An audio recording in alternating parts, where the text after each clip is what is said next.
stoplight approach, that after you launch a partnership, whether it's 3 months in, whether it's 6 months in, to send this out to each of your stakeholders, to have each organization actually go through the stoplight. Are you still at green? Are you sliding to yellow? Or somehow did you already end up in red? And if you have a secretariat, or if there's an intermediary organization, it's sometimes easier to do this because people will fill it out in total confidence. You send it to one group and they can kind of look at this. And at your next stakeholder meeting, or even hosting a workshop, you can go through this and say, look, it's been brought to our attention that we're kind of at red in these couple key areas, and we want to kind of tease these out. Where are the pain points? What isn't working? And how do we course correct where we're at to get us back to green? So we've been using this quite effectively in a partnership platform that we set up in Zambia. It's called the Zambia Business, what do we call it? Zambia Business and Development Forum. Zambia Business and Development Forum. And again, in the local language, that doesn't even play out to anything.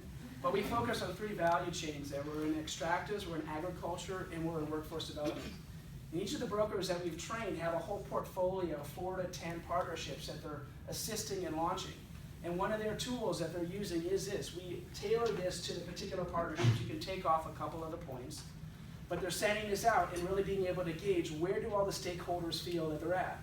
And sometimes when it's just one organization that is marking one category as red, and the other ones all have it at green, there's something going on there. So you can call it out, you can have the one-on-one, see what's missing, what's broken, and you can take it to the entire collective group, or you can hopefully deal with that in a one-on-one situation and address whatever their issues are in order to get yourself back on green.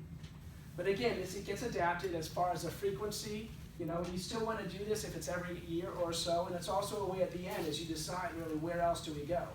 If you did achieve some successes and some impact, but towards the end of the partnership, everybody's scoring these as red, then you really kind of want to think about, okay, is it new teams? Is it really time to kind of move on to the next thing? Are we kind of shutting down the partnership and, you know, claiming the successes that we can, but also recognizing the lessons learned and seeing how do we take this to the new level? So just by way of introduction, you know, we've basically tried to invest. We try to continuously find ourselves challenged in this space.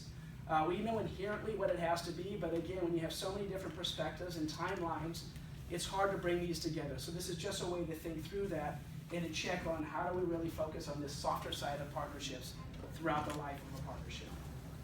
So without further ado, I want to turn it over to our first panelist,